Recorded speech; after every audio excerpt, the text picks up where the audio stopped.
정부가 전세 사기 주택에 대한 경매 중단을 지시하면서 오늘 인천지법에서 경매 예정이던 피해 매물 20채에 대한 경매 유예 조치가 내려졌습니다. 정부와 여당은 전세 사기 피해자 주거 안정을 위해 임차인들의 우선 매수권을 적극 검토하기로 했습니다. 민주당 전당대회 돈봉투 살포 의혹의 핵심 인물인 강은혜구 한국감사협회장의 구속 여부가 내일 결정됩니다. 민주당 안에서는 지도부에서도 손영길 전 대표가 예고한 기자회견을 취소하고 조기 귀국해야 한다는 의견이 나오고 있습니다. 러시아가 우크라이나 무기 지원 가능성을 시사한 윤석열 대통령의 발언과 관련해서 반러시아 적대 행위로 간주하겠다며 거듭 경고했습니다. 대통령실은 원론적인 발언이라며 확대 해석을 경계하면서도 앞으로 어떻게 할지는 러시아에 달려있다고 밝혔습니다. 전국 장애인 차별철폐연대가 장애인의 날을 맞아 장애인 권리 예산을 요구하는 1박 2일 투쟁을 시작했습니다. 전 장현은 특별교통수단 예산에 대해서라도 정부가 답을 해달라고 호소했습니다. 예멘의 한 구호 물품 지급 현장에 군중이 몰리면서 수십 명이 압사하고 수백 명이 다친 것으로 전해졌습니다. 후티 반군 측은 민간 상인들이 군중을 상대로 돈을 나누어주다 사고가 났다고 밝혔습니다. 더 뉴스 이어갑니다. 여당과 정부가 전세 사기 피해 주택이 경매될 경우 일정 기준을 갖춘 임차인에게 우선 매수권을 부여하고 피해자가 낙찰받으면 구입 자금을 충분한 거치 기간을 두고 저리로 대출해 지원하는 방안을 추진하기로 했습니다. 국민의힘 박대출 정책위 의장은 국회에서 열린 전세 사기 근절 및 피해 지원 관련 당정협의회를 마친 뒤 당정은 임차인 권리 보호와 낙찰자 이해관계가 균형을 이룰 수 있는 합리적 방안에 대해 심도 있는 논의를 이어가기로 했다고 밝혔습니다. 당정은 피해자의 주거 안정을 위해 전 금융권의 경매, 공매 유예가 충분히 이루어지도록 노력하고 금융기관이 제3자에게 채권을 매각한 경우에도 경매를 유예하는 방안을 신속하게 추진하기로 했습니다. 이른바 건축왕으로 불리지만 정확히 표현하면 건축 사기꾼이 맞을 겁니다. 이 전세 사기 일당은 보통 바지 임대인을 두고서 조직적인 사기 행각을 벌여왔습니다. 전문가들은 제도적인 개선과 대책을 서두르지 않는다면 제2, 제3의 피해가 더 발생할 거라고 경고하고 있습니다. 황보혜경 기자의 보도입니다. 32살 전준혁 씨는 지난 2019년 8월 서울 중화동에 있는 다가구 주택 임대인과 2년 전세 계약을 맺었습니다. 당시 주택은 근저당 7억 원이 설정돼 전세 보증보험에 가입할 수 없는 상태였습니다. 그러나 임대인과 중개사는 전체 9세대가 모두 입주하면 근저당을 4억 미만으로 낮추겠다는 특약을 넣겠다며 전 씨를 안심시켰습니다. 4억 미만 감액 등기가 되면 보증보험에 가입을 할 수 있다. 이렇게 저한테 설명을 해주면서 본인이 이제 특약을 였다가 걸어줬던 거였죠. 그렇게 임대인을 믿고 전세 보증금으로 1억 5천만 원을 건넸습니다. 하지만 약속했던 감액 등기는 이루어지지 않았고 이듬해 12월 남은 공사 대금 2억 원가량을 갚지 못해 건물은 경매에 넘어갔습니다. 10대부터 20대 거의 다 바쳐가지고 일을 했던 돈이 여기에 이제 다 뿌듯하기도 했고 근데 그게 한 1년 정도밖에 안 갔던 것 같아요. 전 씨는 주택이 경매에 낙찰된 뒤에도 배당금을 한 푼도 받을 수 없었습니다. 전 씨가 9세대 가운데 4번째 세입자란 애초 임대인의 말 역시 거짓이었던 겁니다. 아예 후순위권으로 밀리면서 제 이름은 찾아볼 수도 없었고 그래서 그냥 깜깜했어요. 되게 막막하고. 알고 보니 임대인은 이른바 바지 역할로 실제 세입자들에게 받은 전세 자금 등은 전문 임대업자인 A씨가 관리하고 있었습니다. A씨와 바지 임대인, 부동산 중개인 등이 조직적으로 움직인 만큼 인천 건축왕 사건과 비슷한 구조입니다. 2017년 이후 집값이 치솟으면서 전세 수요도 함께 급증했던 만큼 제2, 제3의 건축왕 사기 피해자는 언제든지 나올 수 있습니다. 전세값이 급등했다가 최근 다시 떨어지면서 전세보증금 반환이 어려운 사례들이 늘어나게 됐습니다. 그래서 이번 사례와 유사한 피해들이 앞으로도 연쇄적으로 발생할 수 있습니다. A씨는 지난 2020년 10월 사기 혐의로 검찰에 송치됐지만 극단 선택을 하면서 수사가 종결됐습니다. 임대인은 자신도 A씨에게 속아 세입자들에게 특약사항을 설명한 것이라면서 공사업체 대금이 미납됐거나 다른 세입자가 있었던 사실은 알지 못했다고 해명했습니다. 결국 피해는 어렵게 전세금을 마련한 임차인에게 던져지고 있습니다. YTN 황보혜경입니다. 우종수 경찰청 국가수사본부장이 전세 사기 단속을 강화하라는 특별 지시를 내렸습니다. 우종수 국수본부장은 오늘 시도경찰청 수사부장과 광역수사단장이 참석하는 전국 수사지휘부 회의를 주재하고 전세 사기 단속 강화 방안을 논의했습니다. 우 본부장은 특히 전세 사기가 의심되는 전체 대상에 대해 전국 수사관서에서 신속히 수사에 착수하라고 지시했습니다. 또 조직적인 전세 사기는 형량이 가중되는 범죄단체 조직죄 적용을 적극 검토하고 시도경찰청 차원에서 직접 수사를 추진하도록 했습니다. 또 전세 사기 과정에서 공인중개사나 감정평가사들이 범행을 돕는 불법 중개, 감정 행위도 엄정하게 단속해서 불법 전세 거래 관행을 일소하겠다고 덧붙였습니다. 러시아가 한국의 우크라이나에 대한 무기 제공을 반러시아 적대 행위로 간주하겠다면서 재차 경고했습니다. 현 시간으로 20일 러시아 스푸트니크 통신에 따르면 러시아 외무부는 우크라이나에 대한 무기 지원 가능성을 시사한 전날 윤석열 대통령의 발언에 대해서 우크라이나에 대한 어떠한 무기 제공도 반러시아 적대 행위로 간주하겠다고 밝혔습니다. 외무부는 또 한국이 우크라이나에 무기를 제공할 경우에 한반도 주변 상황에 대한 러시아의 입장에도 영향을 미칠 수 있으며 양국 관계에도 부정적으로 영향을 줄 것이라고 강조했습니다. 윤석열 대통령이 외신 인터뷰에서 우크라이나 무기 지원 가능성을 시사한 것에 대해 대통령실은 상식적이고 원론적인 대답이라고 거듭 확대 해석을 경계했습니다. 대통령실 고위 관계자는 오늘 브리핑에서 민간인 살상 등 인도적 문제가 생긴다면 한국이 어떻게 가만히 지켜볼 수 있겠느냐는 가정의 표현이었다며 우리가 앞으로 어떻게 할지 향후 러시아에 달려있다고 거꾸로 생각할 수 있다고 말했습니다. 국내법과 국제법에 위반되지 않는데도 자율적으로 군사 지원을 하지 않는 이유는 우크라이나 국민의 자유수호를 위한 국제사회 대열에 동참하면서도 러시아와 관계를 안정적으로 관리해야 하기 때문이라고 설명했습니다. 이어 우크라이나에 인도적 지원을 한다는 우리의 입장은 국제사회가 공분할 만한 민간인 대량 학살이 발생하지 않는 한 계속 유지된다고 강조했습니다. 윤석열 대통령이 오는 24일부터 29일까지 국빈으로 미국을 방문해 26일 조 바이든 미국 대통령과 한미 정상회담을 갖습니다.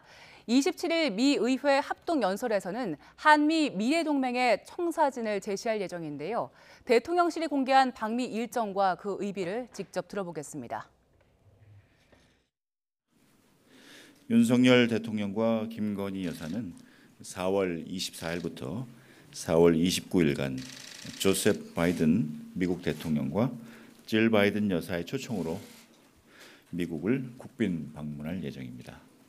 윤 대통령과 바이든 대통령은 4월 26일 수요일로 예정된 백악관 공식 환영식과 정상회담, 국빈 만참을 포함해 여러 일정을 오랜 시간 함께하면서 지난 70년간 축적된 한미동맹의 성과를 축하하고 미래 동맹의 발전 방향에 대해 심도 있는 의견을 교환할 예정입니다. 윤 대통령은 4월 27일 목요일 미 상하원 합동의회 연설을 통해 앞으로 양국이 함께 지향할 동맹, 미래 동맹의 청사진을 제시할 것입니다. 내전 중인 중동 국가 예멘의 한 구호물품 지급 현장에 사람들이 몰려 적어도 78명이 숨지는 참사가 발생했습니다. AP통신은 예멘 수도 사나의 한 학교에 마련된 자선 행사장에 구호품을 받으려는 인파가 몰려 적어도 78명이 숨졌다고 이 지역을 통치하는 후티 반군의 말을 인용해 전했습니다. AFP통신은 이번 사고로 85명이 숨지고 332명이 다쳤다고 반군 측 관료의 말을 인용해 보도하기도 했습니다. 이번 참사는 라마단 금식이 끝난 것을 기념하는 이슬람 최대 명절 이드 알-피트르를 앞두고 벌어졌습니다. 지구촌에서 가장 가난한 국가 중 한 곳인 예멘에서는 9년에 걸쳐 내전이 이어지며 국민 삶에 심각한 위기가 이어지고 있습니다. YTN 김영수입니다.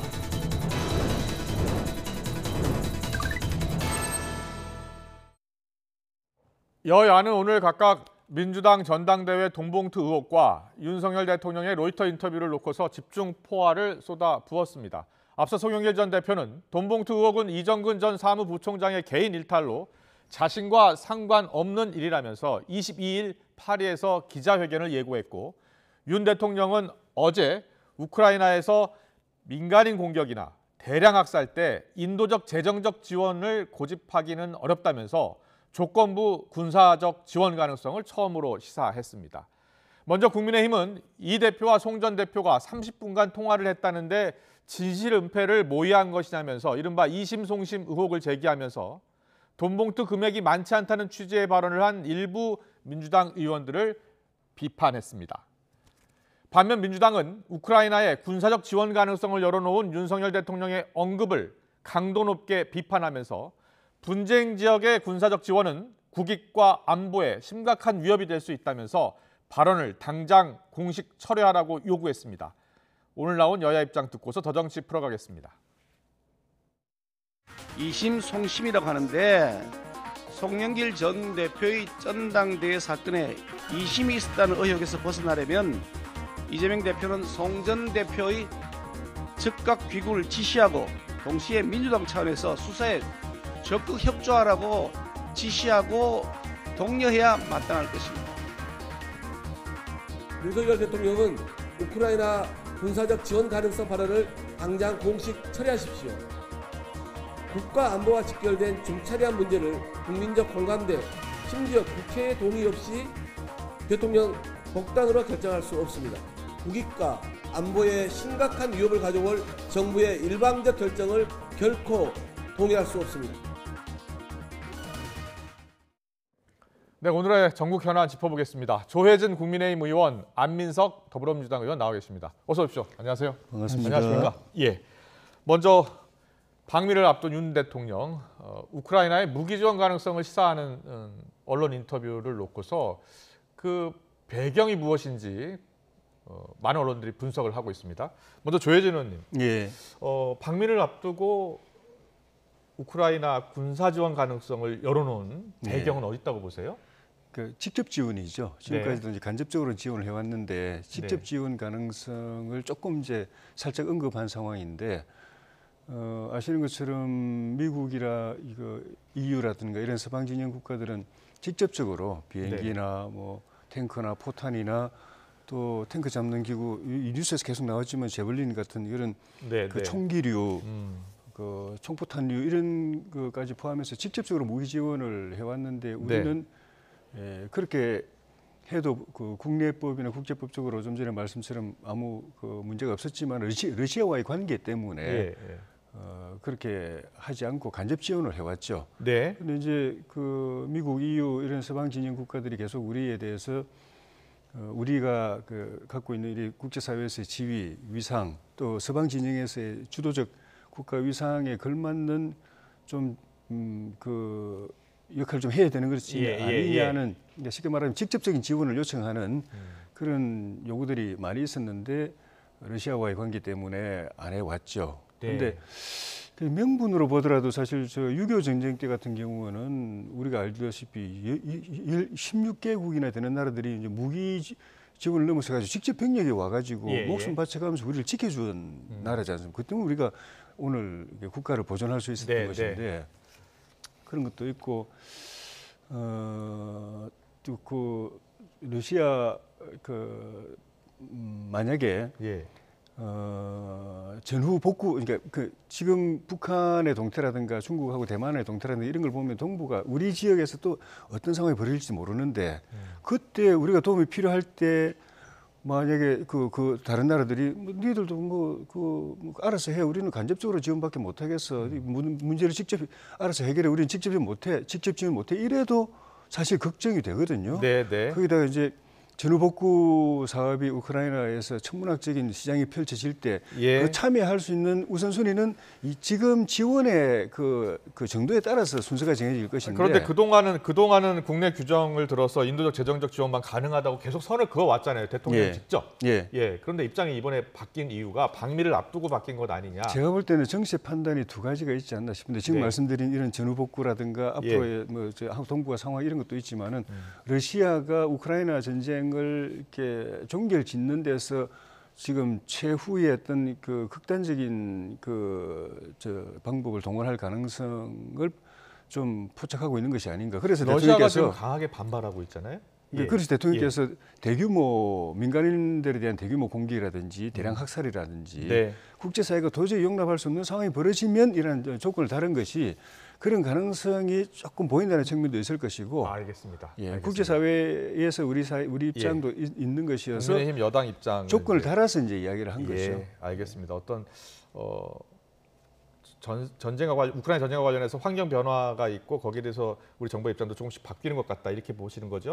지금까지는 이렇게 막아왔는데 더 이상 그냥 면피하기에는 어려운 상황이니까 조금씩 입장 조율을 하고 계신 거 아닌가 싶습니다. 입장 조율을 하고 있는 것으로 보인다. 자, 민주당은 발언을 즉각 철회해야 한다, 공식 철회해야 한다라는 주장을 하고 있어요. 가장 큰 이유가 어디에 있는 거죠? 아니 어제 대통령의 발언을 듣고서도 깜짝 놀랐는데 네. 오늘 또 깜짝 놀랐어요. 평소 합리적이고 온건하시고 평화주의자이신 조이진 의원님께서 저렇게 말씀하시니까 이게 총선이 가까이 오고 있구나라는 실감이 듭니다. 제가 두 가지 문제가 있다고 보는데요. 네. 아무튼 이 발언의 의도는 방미를 앞두고 윤석열 대통령이 미국 측에 좀 큰 선물을 주려는 그런 과욕에 비롯된 좀 실언이었다라고 보는데요. 네. 첫 번째 문제는 윤석열 정부가 지금 외교면에서는 완전히 아마추어적이지 않습니까? 네. 일본에 다 내주고 네. 일본이 독도 자기 거라고 영유권 주장하는 거에 대해 가지고 제대로 대응하지 못하고 후쿠시마 방류하는 문제에 대해 가지고도 제대로 대처하지 못하고 마치 우리나라를 일본에 넘길 듯한 그래서 국민들 뿔나 있는 거 아니겠습니까? 이런 아마추어 외교가 이번에도 나타났다고 봐요. 대통령이 어제 발언했어요. 네. 무기 지원할 수도가 있다. 무기 지원할 수도 있다는 표현을 안 했지만 사실상 시사한 거죠. 그렇죠. 네, 그런 가능성 언급하고서 화들짝 놀라가지고 잠시 후에 청와대가 그건 아니었다. 이렇게 오락가락하는 거는 상당히 아마추어적인 그런 외교의 한 측면을 보여주는 오늘 것이고요. 대통령실은 원론적인 발언이었다. 우크라이나 지원 내용은 변화 없다라고 이야기했고 국민들을 깜짝 놀라게 해놓고 향후 러시아에 달려 있다 이렇게 표현을 하더라고요. 특히 두 번째가 그 친미 4대 외교를 또 드러낸 거라고 봅니다. 그러니까 미국에 잘 보려고 하다 보니까 러시아하고 적대적인 관계로 가는 것에 대해서 미처 인식하지 잘 못하고 있는 것이죠. 그래서 오늘 러시아에서는 이렇게 무기 지원할 경우에 이건 적대적인 행위로 간주하겠다 이런 얘기를 했잖아요. 이건 상당히 엄중하고 심각한 겁니다. 당장에 러시아에 가 있는 우리나라 회사들이 굉장히 어려워질 것입니다. 그러니까 대통령은 미국, 일본, 그다음에 중국, 러시아 요 사이에서 적절한 균형을 유지하면서 국민들에게 안보 불안을 주면 안 되죠. 안정감을 줘야 되는데 대통령이 이렇게 국민들에게 불안감을 부추기는 것은 참으로 안타까운 일이죠. 네, 알겠습니다. 윤석열 대통령 한미 정상회담 이제 얼마 남지 않았고요. 일정까지 발표가 됐는데 한미 정상회담 때 우크라이나 이 지원 문제에 대해서 한미가 이제 어떤 합의를 할지 지켜봐야 될 것 같습니다. 윤석열 대통령이 또 4.19 발언에서 기념사 도중에 돈에 의한 매수로 민주주의가 도전을 받을 수 있다 이런 말을 했습니다. 이 말을 놓고서 여러 가지 해석이 나오고 있습니다. 원래 원고에는 없었던 내용이라고 하고요. 이 표현을 왜 했다고 보십니까? 4.19는 아시는 것처럼 우리가 일제 조선 왕조 시기를 거쳐서 민주 국가라는 건 경험도 못하다가 일제 또 제국주의 거쳐서 이제 신생 독립 국가에서 처음으로 민주주의를 하는데 그 민주주의가 많이 흔들렸고 독재 권력에 의해서 흔들렸고 그럴 때 우리 선열들께서 피를 흘리면서 그걸 지켜낸 민주주의를 지켜낸 것을 기념하는 그 기념 행사지 않습니까? 근데 그 당시에는 이제 독재 권력에 의해서 민주주의가 위협을 받았지만은 지금은 그거는 조금 적어진 반면에 새로운 형태의 지금 그 민주주의가 안정되고 그 건강하냐 하면은 우리나라뿐만 아니라 전 세계적으로 민주주의가 흔들리고 있는데 그 새롭게 민주주의를 그 위협하는 요소가 이제 저 대통령께서 언급하신 그런 가짜 뉴스라든지 네. 허위 선동이라든지 아니면 협박 또 뭐 저기 폭력 이런 거라든지 이런 유행에다가 또 금권 정치, 금권 선거에 의해서 민주주의가 흔들리고 있다, 위협받고 있다. 그거를 오늘 이제 강조하신 거죠. 저 표현 중에 4.19 혁명 열사가 피로서 지켜낸 자유와 민주주의가 사기꾼의 농락당해서는 절대 안 된다. 그래서 이 사기꾼이 누구냐? 제가 볼 때는 이제 가짜 뉴스를 퍼뜨리거나 허위 선동하는 사람들 말하는 거겠죠. 알겠습니다. 안민석 의원은 어떻게 들으셨어요? 저는 대통령의 저 발언을 듣고서 제 길을 의심했습니다.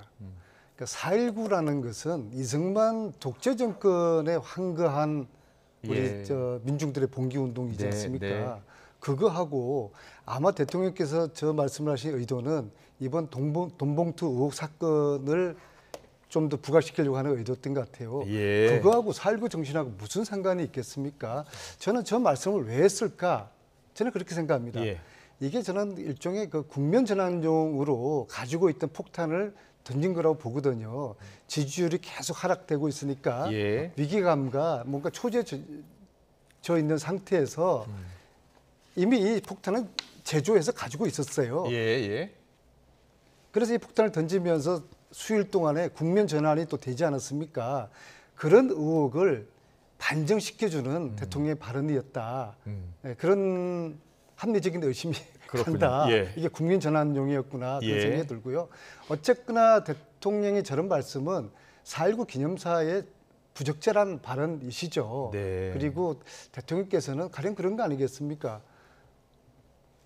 상대가 공개적인 석상에서 저를 공격하는 거는 저하고 건너지 못할 강을 건너겠다는 이야기거든요. 아마 저 사기꾼이라는 발음을 저 발언의 워낙 취지는 아마 이재명 대표로 그렇게 읽혀지거든요. 그 이재명 대표 앞에서 당신은 사기꾼이라고 만약 했다 그러면은 이게 대통령으로서 이런 표현을 하시면 안 되는 것이죠. 정말 저는 유감입니다. 품격이 너무 떨어진 그런 기념사였습니다. 지금 이제 민주당 전당대회 돈봉투 의혹 관련해서는 민주당에서는 좀 기획 수사 의도가 있다, 국면 전환용이다 이렇게 보고 있는 거죠. 기획 수사는 아니고요. 잘못된 것이죠. 그러나 이것은 왜 이 시점에서 이 폭탄이 터뜨려졌을까? 또 제2의 제3의 폭탄도 나올 거라고 저는 생각하거든요. 오늘 민주당 의총이 지금 3시부터 있다고 했잖아요. 오늘 의총에서 어떤 이야기들이 나올 것 같습니까? 워낙 지금 이제 의총이 열리고 있는데 이 의총은 오늘 정책 의총입니다. 간호사법하고 의료법에 관련된 정책 의총이고 그다음에 이태원 참사 특별법을 당론으로 정하기 위한 의총인데 그러나 때가 때인 만큼 송영길 전 대표에 대한 이야기들이 이제 분출될 거라고 봅니다. 그러나 지금 당에서는 거의 분위기가 송영길 대표가 책임지고 수습을 해야 된다. 그래서 22일 기자회견 하는 게 아니라 22일 출국을 해야 된다. 그래서 송영길 전 대표다 이번에 별명이 황소거든요. 우직합니다. 그래서 이번 이 일은 내가 알았든 몰랐든 간에 내가 책임을 지겠다. 내가 다 안고 가겠다. 그래서 사적생의 각오가 필요합니다. 본인 다 버려야 됩니다. 버려야지 자신도 살 수 있고 당도 살 수 있는데 본인이 계속 미련과 집착을 가지고 있는 한은 계속적으로 고립무원의 상태로 되어 갈 것입니다. 고립무원의 상태가 될 수밖에 없을 것이다 이렇게 이야기하고 있는데 지금 계속해서 음성 녹취가 계속 공개되고 있잖아요. 여당에서는 오늘 김기현 대표가 이재명 대표와 송영길 전 대표가 통화한 내용을 놓고서 뭐 무슨 이야기 했느냐, 뭐 모의한 거 아니냐, 뭐 이런 이야기까지 나왔어요. 원래 이제 두 분의 관계가 협력 관계였죠. 지난번 대통령 선거 과정에서도 이미 이제 다 알고 계신 사실이지만은 그때 마지막 이제 마지막 투표에서 사퇴한 정세균 후보, 김두관 후보 표를 어떻게 처리할 것인가를 놓고 예. 이낙연 후보 측에서 사퇴 전에 그 얻은 표까지 다 이제 합산해서 그 하는 문제를 놓고 그때요? 강력하게 어필을 했는데 예, 예. 결과적으로 송영길 대표 지도부가 이재명 후보 손을 들어줬거든요. 네, 네. 그때 마침 또 막판에 이낙연 후보 측의 추격이 아주 거세고 서울 지역 대의원 투표에서 60대 30인가 엄청난 차이가 벌어져서 아마 결선에 그걸 송 대표가 지도부가 이낙연 후보 측의 요청을 받아들여서 결선으로 갔으면 뒤집힌다라는 전망도 많았습니다. 예. 승패를 좌지우지한 그런 측면이 됐는데 그 이후에도 이 사건과 관련해서도 직접 간접으로 이렇게 그 두 분이 연결되는 부분이 있는데다가 또 두 분이 또 30분간 또 통화를 했다고 그러니까 모두가 이제 궁금할 수밖에 없는 것이죠. 알겠습니다. 잠시만요. 여기서 송영길 전 대표가 직접 의원들에게 돈을 주기도 한 것 아니냐라고 의심되는 그런 대목이 담긴 녹취록이 있습니다. 이거는 뭐 직접적인 증거는 아니지만 두 사람의 대화에서 여러 가지 이제 의혹이 제기되고 있는데 직접 듣고 한번 판단해 보겠습니다. 월요일 날 오면 밥값이 없다. 현찰로 좀 마련해줘라. 얘기해 놓으십시오. 얼마? 그러면은 1,000만 원 이렇게 얘기해야 돼. 그러면 얘는 100만 원을 생각하고 있다. 1,000만 원을 두드려 맞기 때문에 500을 갖고 옵니다. 아시겠죠? 진짜 완전 엑기스 전수해주네요. 누구 얘기를 하길래 그래서 참 열심히 하네요. 그랬더니만 연길이 형이 그러더라고. 그래서 안 그래도 내가 조금 저 처리해줬어. 더 열심히 하라고 그래서 연길이 형이 뭐 어디서 이제 구했는지 그런 건 모르겠지만 내용은 모르고 많이 처리를 많이 했더라고. 네, 여기서 이제 연길이 형이 나오는데 송영길 전 대표를 의미하는 것 같죠? 그럼요. 참으로 참담합니다. 네.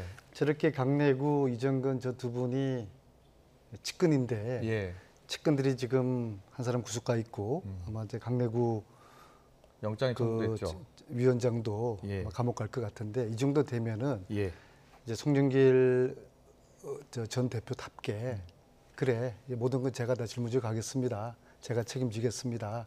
하면서 선당후사하는 자세.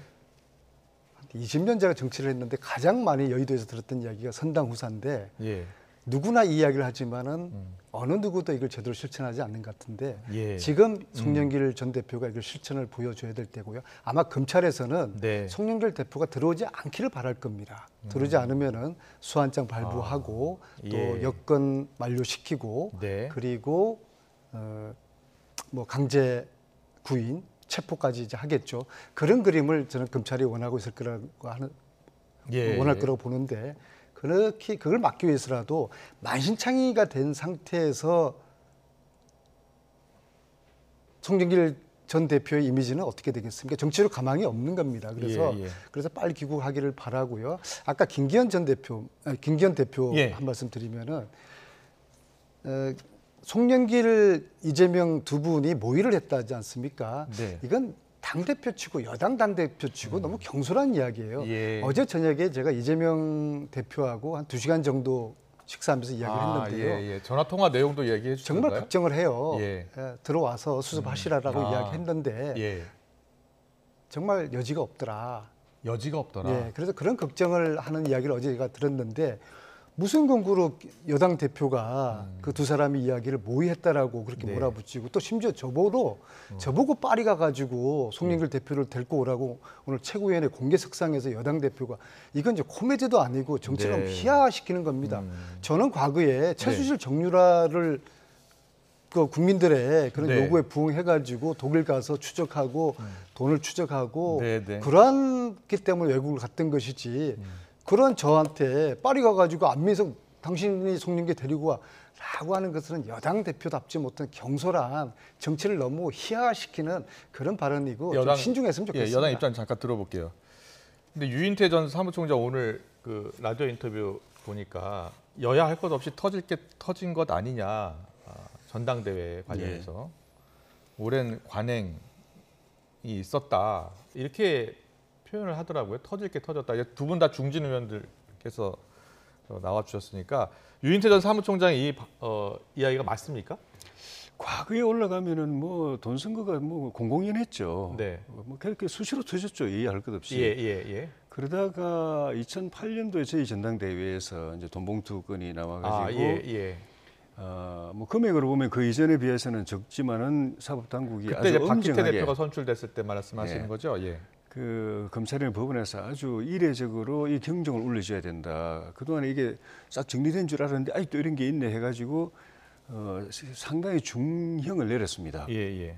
그대로 저희 당에서는 이런 일이 불거진 게 한 번도 없었습니다. 그래서 민주당도 뭐 특별한 게 없었고 그래서 이제는 이런 문제는 여야 할 것 없이 이제 정리된 거 아닌가 하는 생각을 아마 대부분 다 했을 텐데 그런 측면에서 이번에 민주당에서 벌어지고 있는 일을 보고서 야, 아직도 이런 게 남아있구나 하는 데 대해서 어떤 생경스러움도 있고 근데 그 일을 둘러싸고 사후에 이 벌어지고 난 뒤에 또 민주당에서 나오는 이야기 뭐 최고위원들 당 지도부나 또 중진 의원들이 하는 이야기들 보면은 뭐 금액 얼마 안 되는 거 아니냐 뭐 그것도 실비 아니냐 뭐 그 정도로 뭐가 쓸 수 있는 거 아니냐 이런 이야기 나오는 걸 보고서 머릿속에 아직 이런 게 남아있구나. 이게 남아있으니까 행동이 이 관행이라는 이름으로 이 단절이 안 되고 계속 이어지고 있구나 하는 생각이 들어서 진짜 이번 기회에는 행동으로도 건전하면서 머릿속에서 그런 걸 지워야 되지 않나 하는 생각이 듭니다. 알겠습니다.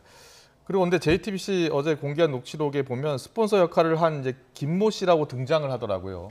근데 보니까 그 김모 씨 자녀가 이재명 대선 후보 캠프에서 지금 출근을 했다. 윤관석 의원 이런 그 녹취록이 공개됐어요.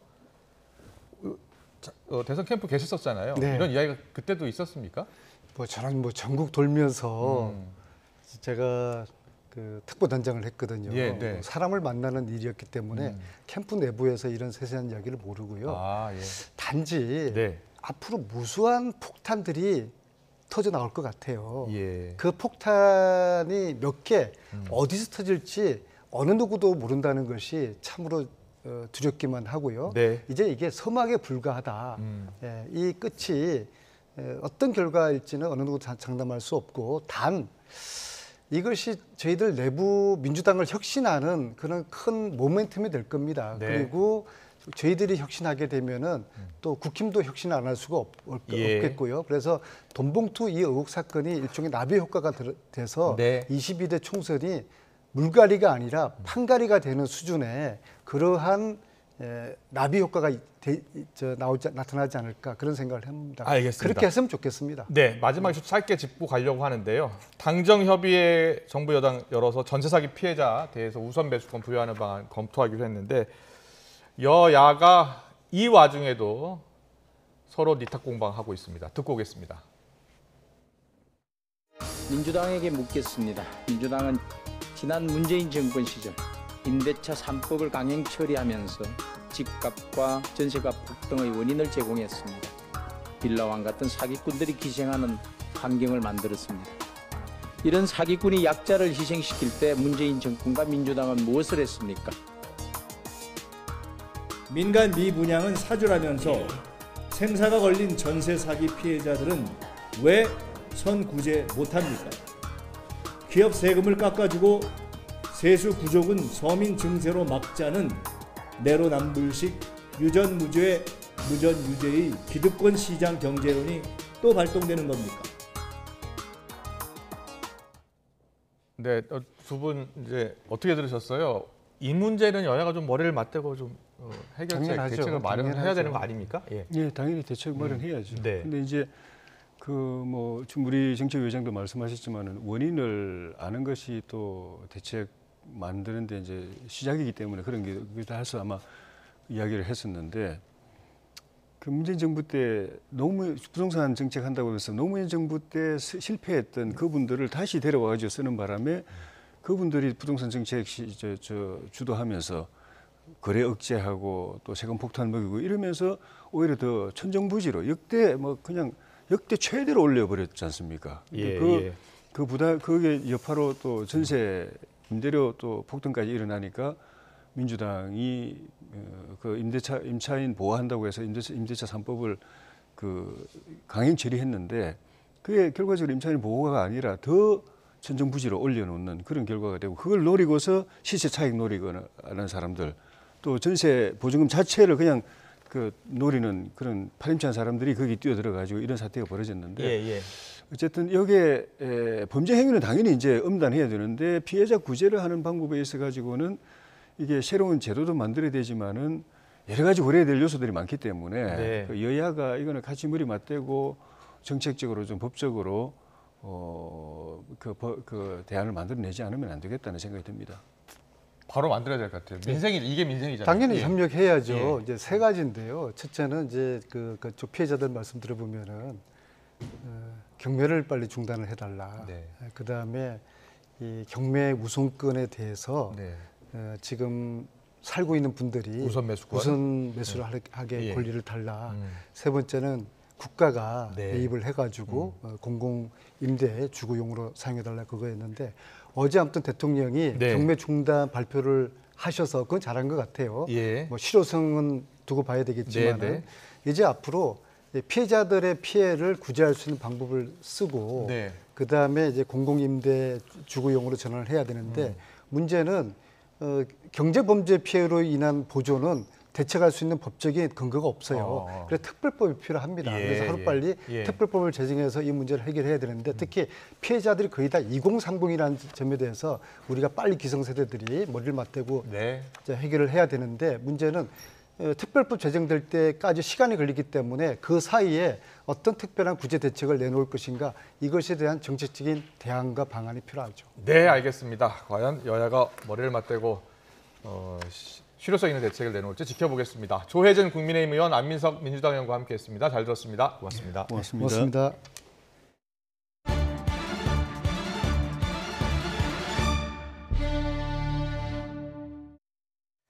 어제 저녁 아이돌 그룹 아스트로 멤버 문빈이 서울 강남구 자택에서 숨진 채 발견됐습니다. 경찰이 사망 원인을 조사하고 있지만 현장에서 범죄 혐의점은 발견되지 않은 걸로 전해졌습니다. 아스트로 멤버 사나와 유닛으로도 활동해온 문빈은 다음 달 드림 콘서트 출연 등을 앞두고 있었습니다. 빈소는 서울 아산병원에 마련됐습니다. 이번 주말부터 우회전 일시정지 위반 차량에 대한 단속이 실시됩니다. 경찰청은 이 같은 내용을 담은 도로교통법 시행규칙의 3개월 계도 기간이 끝남에 따라 토요일인 오는 22일부터 본격 단속에 들어간다고 밝혔습니다. 이에 따라 전방 신호가 적색일 때 교차로에서 우회전하는 경우에는 보행자 유무와 관계없이 먼저 일시 정지해야 합니다. 또 우회전 전용 신호등이 설치된 곳에서는 우회전 전용 신호에 따라 진행해야 합니다. 식품의약품안전처는 소셜미디어에서 식품과 화장품을 판매하는 인플루언서 84명 계정을 특별 단속한 결과 54명의 허위, 과대 광고 등 불법 행위를 확인했다고 밝혔습니다. 적발된 부당 광고에는 아토피 발생 완화 효과와 탈모 방지 등 일반 식품 광고에 쓸 수 없는 질병 치료 효과를 내세운 경우가 67건으로 가장 많았습니다. 화장품의 경우도 피부 재생 케어 같은 문구를 써서 의약품으로 오인하게 하거나 화장품의 범위를 벗어나 소비자를 현혹하게 하는 문구를 사용한 경우 등이 적발됐습니다.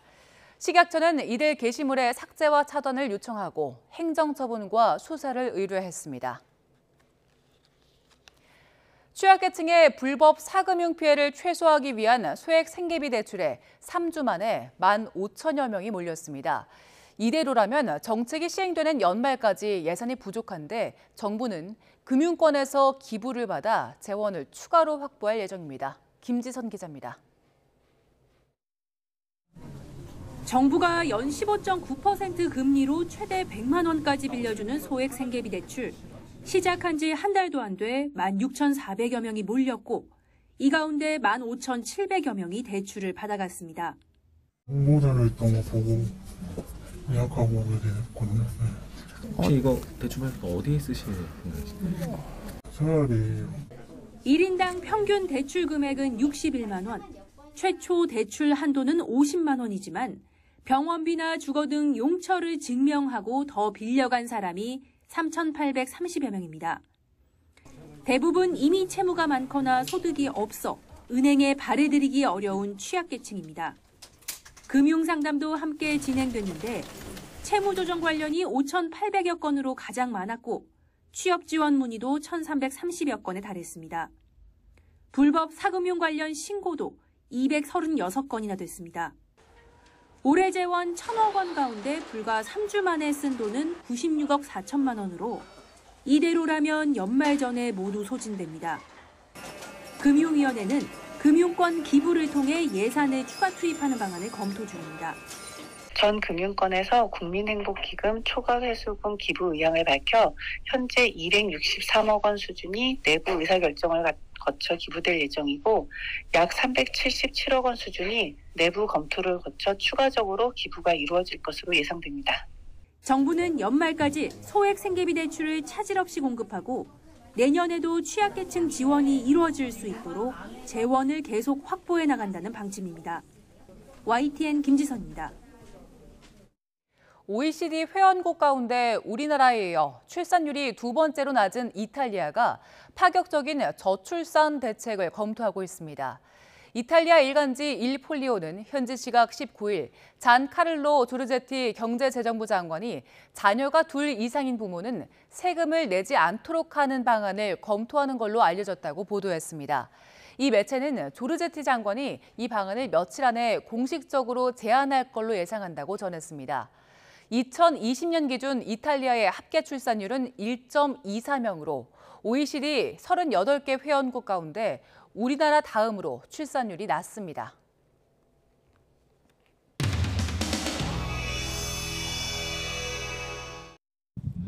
안녕하십니까. 미추홀구 전세사기 피해 대책위원회 위원장. 지금 정부에서 주는 대책들은 사인의 거래이기 때문에 우리가 해줄 수 있는 건 이거밖에 없어. 기존에 있는 대책들로 너네들 땜빵식으로밖에 해줄 수 없어라고 얘기하고 있습니다. 사회적 재난입니다. 제도가 잘못돼서 발생한 사회적 재난입니다. 이번 문제는 절박한 문제를 넘어서 피해자들이 저를 많이 찾아왔었어요. 두 번째로 돌아가신 분은 27살짜리 청년입니다. 너무나 아쉽죠. 정부와 지자체가 입원할 때 해준 것은 유일한 게 딱 하나가 있었습니다. 수도세 안 내면 수도세 끊겠다. 이 계고장 보낸 겁니다. 정부가 어제 그동안 지속적으로 요구되어 왔던 경매 중단 보류 검토를 뒤늦게 발표했습니다. 선수의 채권자인 은행들의 경매 매각 기일을 당분간 연기하는 것으로만 실질적 대책이 될 수 없습니다. 야당에서는 공공이 임차인의 보증금을 우선 반환하라는 주장을 하고 있습니다. 전세 사기 물건들은 선수인의 채권 등으로 피해자에게 돌아갈 금액이 없거나 부족합니다.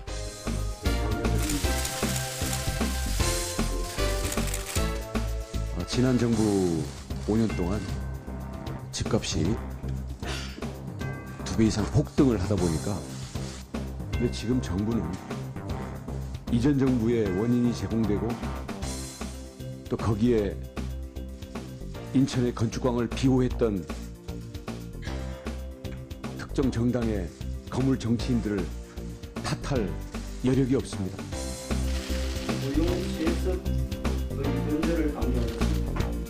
당시 여당이든 더불어민주당의 유력 정치인이 관련되더라는 제보가 계속 들어오고 있습니다.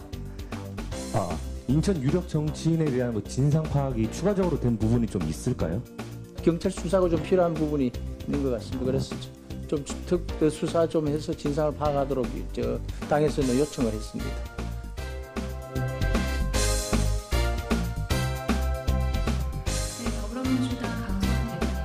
길거리에 나앉을 처지의 전세 사기 피해자들을 야당을 음해하기 위한 수단으로 삼았다면 절대 용서하지 않을 것입니다.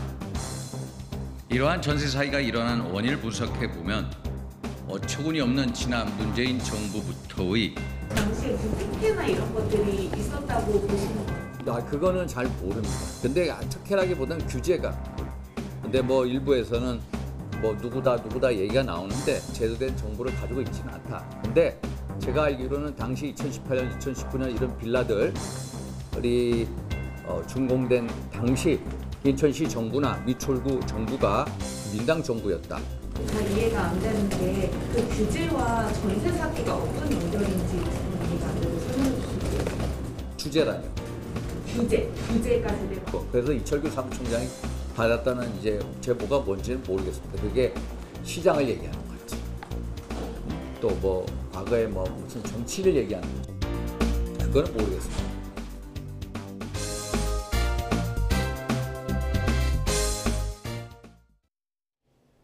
어제는 중부지방이더니 오늘은 남부지방에서 초여름 날씨를 보였습니다. 오늘 서울은 하늘빛이 흐려지며 하루 만에 낮 기온이 10도가량 떨어진 반면 대구는 한낮 기온이 30도 가까이 올랐는데요. 내일 낮부터는 찬바람이 불어들면서 전국적으로 계절의 시계가 제자리를 되찾겠습니다. 다만 내일 미세먼지에는 주의가 필요합니다. 오늘 중국에서 발원한 황사가 우리나라에 영향을 줄 걸로 예상되는데요. 주로 동쪽을 중심으로 공기가 탁한 가운데 영동과 부산, 울산과 경북은 매우 나쁨 수준까지 치솟겠습니다.